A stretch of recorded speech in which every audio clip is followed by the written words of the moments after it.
Boa noite, queridos. Que a paz de Deus e a compaixão do Pai estejam com todos nessa noite. Era para o pastor estar aqui hoje, mas devido ao imprevisto, não pôde estar compartilhando conosco a mensagem. Queria trazer um sentimento e uma situação em que presenciei no último feriado, não agora, no próximo, quando estive visitando lá a nossa querida cidade, lá no interior do Paraná. E estive lá numa igreja, na igreja central, e conversando com um dos irmãos, ele expunha a mim a dificuldade em que as pessoas estavam naquele momento. E isso tem a ver com a mensagem que eu escolhi para essa noite. E num determinado momento da conversa, ele me disse: sabe, Anísio, nós estamos com várias pessoas estudando a Bíblia conosco. Inclusive tem um irmão, nós estamos estudando a Bíblia, mas ele não consegue vir à igreja. Eu disse: por quê? Ele falou: porque ele não tem uma cadeira de rodas para vir para a igreja. Ele não anda, nós não temos uma cadeira de roda para ele vir para a igreja. Ele fica sozinho em casa, ele se arrasta pelo chão para fazer a sua alimentação, ele se arrasta pelo chão para atender a porta, ele se arrasta pelo chão para tomar banho, ele se arrasta pelo chão para fazer as suas necessidades. E nós não temos condições de arrumar para ele uma cadeira de roda. A outra está abandonada pela família, estudando, e nós não temos conseguido uma cesta básica para alimentá-lo. E aquilo foi me tomando sentimento de tal forma, e eu comecei a pensar nesta mensagem que vão compartilhar com os irmãos nessa noite. Abra sua Bíblia no Evangelho de Marcos, capítulo 4. Evangelho de Marcos, capítulo 4. Enquanto você vai abrindo a sua Bíblia e vai buscando o texto, diga para o amigo, o seu irmão, o seu companheiro aí do lado: você não veio aqui em vão. Diga para o seu irmão do lado. Olhe para o seu irmão do lado e diga: Deus vai abençoar você nessa noite. Você não veio aqui nesta noite em vão. Talvez você esteja ou possa estar pensando que Deus não te ouve, que Deus não tem uma mensagem ou uma bênção para você. Mas fala com convicção, porque muitas vezes nós não falamos isso com convicção, nós não acreditamos nisso. Sabe, nós falamos algumas vezes para as pessoas: Deus vai te abençoar, e muitas vezes as pessoas olham e dizem assim: eu não quero essa bênção não, de tão xoxa que ela vem, eu não quero essa bênção. Sabe, eu fico pensando que às vezes nós temos a verdade, mas falamos como mentira. Porque não acreditamos nisso, e muitas vezes as pessoas têm a mentira e falam com tanta convicção naquilo que elas estão na verdade. Por isso nós precisamos dizer para as pessoas a verdade que temos. Nós precisamos dizer e ter convicção de que estamos aqui, e aqui seremos abençoados por nosso Jesus Cristo, nesta noite. Evangelho de Marcos, no capítulo 4, ali a partir do verso 35, você conhece essa história bastante comentada.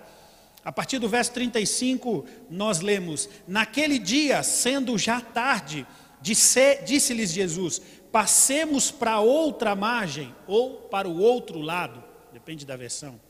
E eles, despedindo a multidão, o levaram assim como estava, no barco, e outros barcos o seguiam. Pare um pouquinho. O texto que nós lemos diz: passemos para o outro lado. Outro lado da onde? Qual era o contexto em que essa situação se encontrava? Quando você entende e estuda este texto, e se você continuar lendo, você percebe que eles estavam ali no Mar da Galileia. Para nós nos situarmos um pouco mais na situação, o Mar da Galileia, também chamado na Bíblia de Mar de Tiberíades, ou Mar de Genezaré. A porção de água doce, a maior porção de água doce abaixo do nível do mar que se encontra na terra. É chamado de mar por quê? Por causa de suas dimensões, 20 quilômetros de comprimento, 11 quilômetros de largura. Pela sua extensão é chamada de Mar da Galileia, mas Mar de Água Doce. Então toda vez que nós vemos Mar de Tiberíades, também é o Mar da Galileia. Ou alguns até chamam de Mar de Genezaré. Mesmo lugar, somente para nos situarmos. As águas que desembocam neste mar são as águas do Rio Nilo. Desculpa, do Rio Jordão. Águas do Rio Jordão desembocam e ali formam então este lugar. E este foi o cenário escolhido por Cristo para realizar este milagre, este acontecimento, esta situação que nós vamos ver nesta noite. Mas o texto continua, e ele nos fala aqui, assim como ele estava, como Cristo estava nesta situação. Aguarde um pouquinho aí e nós já vamos voltar para este texto. Vamos continuar lendo, verso 37. Ora, levantou-se grande temporal de vento e as ondas se arremessavam contra o barco, de modo que o mesmo já estava a encher-se de água. E Jesus estava na polpa, dormindo sobre o travesseiro. Sabe, queridos, vamos pensar uma coisa. Alguém constrói um barco para que o barco se encha de água? Você já viu alguém que está fazendo um projeto de um barco dizer assim: bom, eu vou construir um barco e o meu sonho é que este barco encha de água, afunde e mate todo mundo que está dentro desse barco? Você já viu alguém com esse sonho? Você já viu alguém sonhar num barco que projete o barco e o barco enche de água? Este não é o plano de quem projeta um barco. Este não é o plano de quem desenha, de quem confecciona o barco. Mas muitas vezes, até pensamos nisso, alguma quantidade de água vai entrar dentro deste barco. E por que dizemos isso, queridos? Porque muitas vezes nós não contamos com a água que vai entrar dentro do barco, mas em função da situação que ocorre, a água entra dentro do barco. Muitas vezes nós não contamos, muitas vezes nos nossos planos, algumas coisas não fazem parte, mas elas acontecem. Quer um exemplo? Você, por um acaso, educa o seu filho, dedica todo o tempo da sua vida para o seu filho para dizer: bom, o meu sonho para você é que você seja o maior traficante que tem aqui em São Caetano do Sul. Você conhece algum pai que tem esse sonho para o seu filho? Você conhece o pai que diz assim: bom, a minha esperança é que você seja o maior assaltante de banco que São Paulo já teve. Apesar disso, queridos irmãos, não ser o nosso sonho, muitas vezes isso acontece. Apesar do nosso sonho não ser que os nossos filhos se tornem o maior traficante de São Caetano do Sul, as águas podem entrar no seu barco e o seu filho pode se tornar o maior traficante de São Caetano do Sul. Água entrando no barco. Água não, o barco não projetado para entrar água, mas a água entra no nosso barco. Por um acaso você conhece alguém que veio aqui, esperou a sua infância, namorou, noivou, se preparou para estar aqui frente ao pastor para realizar o seu casamento, ou dependendo da situação em que você estava no momento, na frente de um padre, para realizar o seu casamento, e o seu sonho, ou o sonho daquela pessoa que está aqui, é dizer assim: bom, o meu sonho é que daqui 3 semanas eu esteja divorciado. Você conhece alguém? Mas muitas vezes isso acontece. Não fazem parte dos nossos planos, mas isso acontece. Ninguém planeja essas coisas.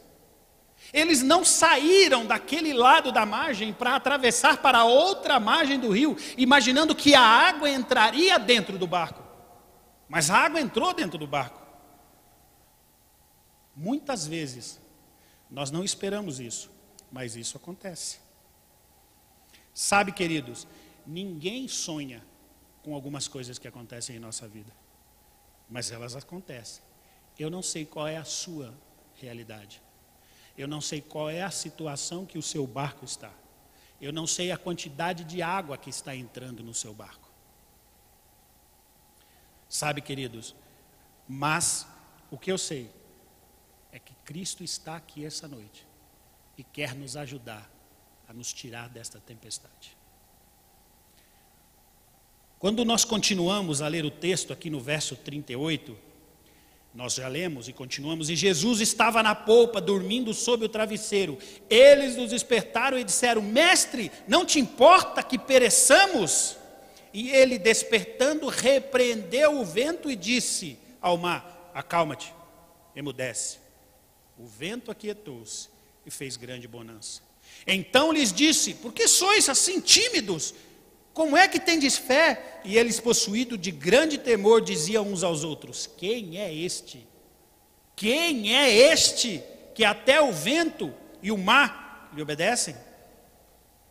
Eu queria responder quem é esse. Ele é o maravilhoso conselheiro, Pai da eternidade, príncipe da paz. Ele é o alfa e o ômega. Ele é o caminho, a verdade e a vida. Ele é a água, ele é a porta, ele é o Cordeiro de Deus que tira o pecado do mundo. Era ele que estava no barco. Era ele que estava ali. Sabe, queridos, eu não sei quanta água está entrando no seu barco, mas é ele que quer nos ajudar a nos tirar desta tempestade. Nós começamos a leitura do texto dizendo que os discípulos levaram o mestre assim como ele estava. Como o mestre estava? Depois de passar o dia inteiro pregando. Se você ler anteriormente aqui, você percebe que a multidão não deu um minuto de sossego para Cristo. Aonde Cristo ia, eles iam atrás de Cristo. E Cristo profere então a parábola do joio e do trigo, a parábola da mostarda, a parábola do semeador. Ele profere mensagem, que estas parábolas que até hoje fazem diferença na nossa vida. Mensagens importantes para a nossa vida até hoje. E ao final deste dia, Cristo estava exausto, o mestre estava cansado, exausto, e dormiu. Sabe, queridos, eu queria abrir o coração para vocês nessa noite. Eu também estou cansado. Eu também estou cansado, mas não é de trabalhar que eu estou cansado. Não é de levar o evangelho, não é de trabalhar para Cristo que eu estou cansado. Eu estou cansado de ver jovens saindo da igreja por causa das drogas. Eu estou cansado de todos os dias parar com o carro no semáforo e olhar para o lado e ver crianças pedindo esmola. Muitas vezes forçada pelos seus pais para sustentarem os seus vícios. Eu estou cansado disso. Eu estou cansado de conversar com alguns amigos próximos e eles dizerem para mim: Anísio, cansei, não aguento mais, não suporto mais a minha esposa, o meu casamento acabou. Eu estou cansado disso, queridos irmãos. Eu estou cansado de ir aos cemitérios e ter que me despedir de amigos e entes queridos que têm sido mortos pelo câncer, pela violência e pelas drogas. Eu estou cansado disso. Eu não aguento mais isso, eu estou cansado. Estou cansado de abrir os jornais e todos os dias ver as mesmas coisas. Violência, corrupção. Corrupção, violência. Sempre o mesmo assunto. Eu estou cansado. Eu já me cansei dessa situação. Eu cansei, queridos irmãos, do diabo no meu encalço. Eu cansei do diabo querendo destruir o meu casamento, querendo destruir a minha família, querendo destruir a minha vida. Eu cansei disso. Eu também estou cansado dessa situação. Eu já cansei disso. Eu cansei, queridos irmãos, de ver pessoas sendo bem tratadas na igreja pelo que elas têm e não pelo que elas são. Eu cansei de ver pessoas sendo bem tratadas na igreja, porque as pessoas aqui olham para ela e dizem assim, bom, ela tem dinheiro e ela pode me oferecer alguma coisa, então eu vou ser amigo dela. Agora o outro que não tem nada, que é pobre, de marré de si, eu não posso ser amigo dele porque ele não tem nada para me oferecer. Eu cansei disso. Cansei de ver pessoas nessa situação. Sabe, queridos? Cansei de ver pessoas dizendo assim, não me importa ser amigo dele, porque eu não vou ganhar nada com isso. Ele não tem nada para me oferecer. Ah, queridos, mas quando eu me lembro que o meu Cristo, o meu Salvador, diz assim, vinde a mim, vós que estáis cansados e sobrecarregados, e eu vos aliviarei. Eu quero ir ao encontro desse Salvador. Você quer ir ao encontro desse Salvador? Você está cansado e quer ir ao encontro deste Salvador? Sabe, queridos, eu quero receber o alívio deste Jesus. Eu quero receber o alívio para o meu cansaço. Eu estou cansado dessa vida. Sabe, queridos, para nós que estamos cansados, ele diz assim, só mais um pouquinho, porque eu te darei novo céu e nova terra, aonde reina a justiça. Eu quero esse céu. Lá neste reino não haverá água entrando no seu barco. Lá neste novo céu e nova terra, você não terá que enfrentar a tempestade. Sabe, queridos, mas enquanto não chega o novo céu e a nova terra, nós temos que enfrentar as tempestades. E nós temos que aprender a lidar com isto aqui. Nós temos que aprender a lidar com a água que está entrando dentro do nosso barco. Eu vou dar um exemplo para você de uma tempestade que eu tive conhecimento esses dias. O garoto Júlio, talvez você conheça a história dele. Quando nasceu, o seu irmão mais velho, com ciúme dele, foi até o berço, jogou álcool e ateou fogo no bebê. E o seu rosto queimou grandemente, fortemente, queimaduras de 3º grau. Aquela queimadura fez com que o rosto se repuxasse todo, maxilar não funcionava direito, visão um pouco prejudicada, fala prejudicada por causa daquela queimadura, mas Júlio continuou naquela tempestade. Passado algum tempo, os olhos começaram a doer, Júlio foi ao oftalmologista, e o oftalmologista disse para Júlio, você terá que tirar o seu globo ocular esquerdo. Agora, com o rosto deformado, dificuldade para falar, Júlio retira o seu globo ocular esquerdo e coloca uma prótese de vidro. Todos os motivos para reclamar. Algum tempo depois, começa a sentir uma dor forte em sua coluna e descobre uma doença degenerativa nos ossos da sua coluna. Júlio teria todo o motivo para se trancar num quarto e reclamar para Deus. E talvez falar para Deus o que esses discípulos disseram para Cristo. Ei, não te importa conosco? Você está aí dormindo e não vê o meu sofrimento? Quantas vezes nós não fazemos iguais a esses discípulos? Olhamos para Deus e dizemos assim, ei, você não está vendo o meu sofrimento aqui embaixo? Está dormindo? Não está vendo o meu filho ser consumido pelas drogas? Não está vendo o meu casamento se acabar? Não está vendo minha situação financeira? Está dormindo aí em cima e não enxerga nada? Não te importas ver o meu sofrimento aqui? Sabe qual foi a resposta de Júlio? Júlio juntou todas as suas economias. E agora, no final do ano, Júlio foi para o Triângulo Mineiro, na Missão Caleb, pregar o Evangelho com os jovens. E o resultado direto desse trabalho de Júlio foi 5 pessoas que foram batizadas. Isso é a tempestade na vida de Júlio. Júlio teria todos os motivos para reclamar. Poderia se trancar num quarto e ficar reclamando, mas como é que ele encarou a tempestade?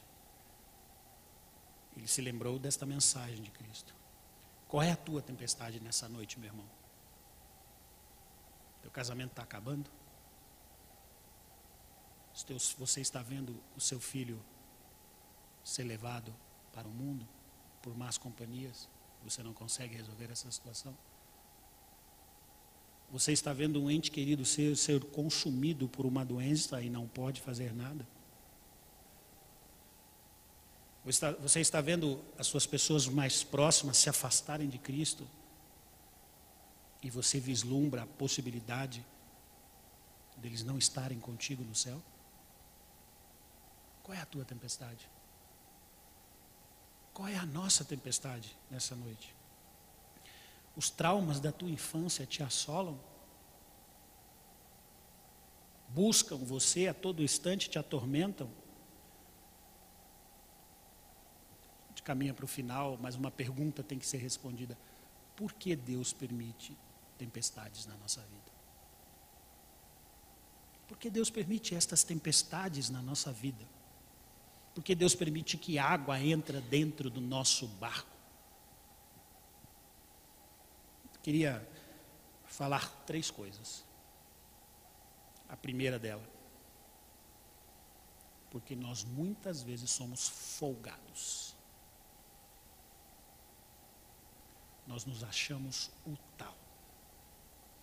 Nós nos colocamos no pedestal e achamos que somos melhor do que todo mundo que circula a nós. A nossa opinião sempre é a mais importante. A nossa maneira de fazer as coisas sempre é a melhor. Irmão, o senhor teria feito de um jeito, mas eu faria melhor que o senhor. Se o senhor tivesse me consultado, certamente a decisão seria melhor.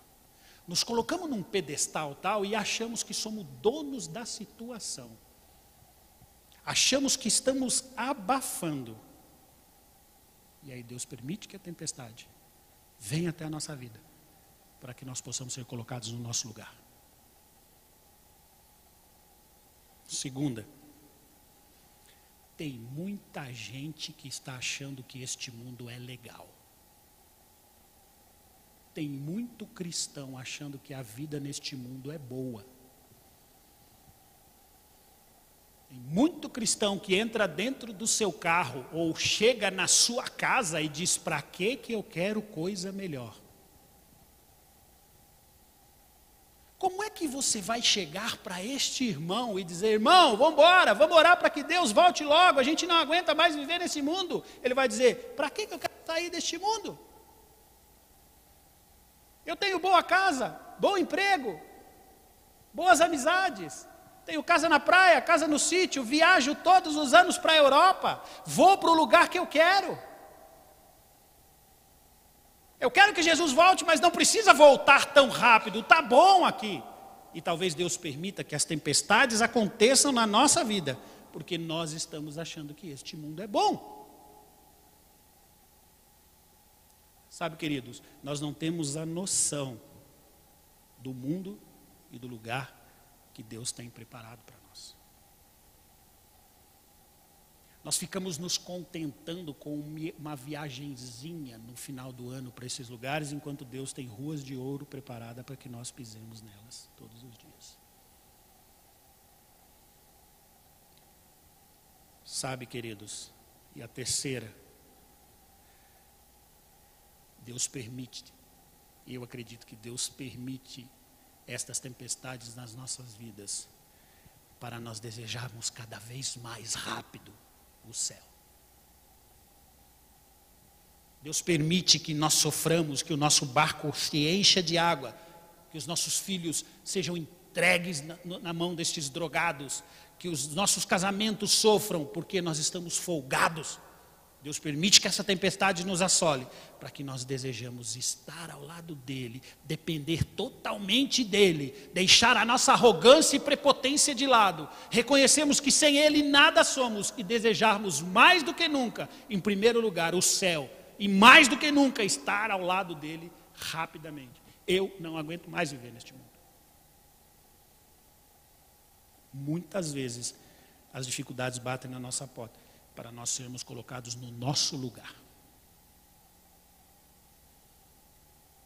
Sabe, queridos, todo mundo sofre nesse mundo. Todo mundo tem tempestades neste mundo. Todo mundo tem o seu barquinho com água que entra nele todos os dias. E se você olhar para a Bíblia, não tem nenhum patriarca e nenhum profeta, nenhum servo de Deus que não teve tempestades na sua vida enquanto esteve aqui. Você não tem nenhuma vida de um homem de Deus que foi tranquilo. Todos eles passaram pelo vale da sombra da morte. Mas olha o final deles. Sabe, queridos, no final todos eles foram vitoriosos. Lembra de Moisés? Caminhou. Quando estava chegando na porta da terra prometida, a tempestade bate, Deus diz, não, você não vai entrar. Não vai entrar. Olha de longe aqui, mas entrar você não vai. No momento em que ele vai colher, a tempestade cai, o barquinho se enche de água e começa a afundar o barquinho dele ali. Ele diz, toda a minha... Aí provavelmente deve ter pensado, ou talvez falado alguma coisa, eu estou aqui imaginando, e é somente obra da minha imaginação, deve ter pensado alguma coisa, talvez seja injusto, talvez não seja injusto, eu não sei se ele pensou ou não. Enquanto ele estava pensando pequenininho na Canaã ali, Deus diz, vem cá, você vai comigo para Canaã celestial.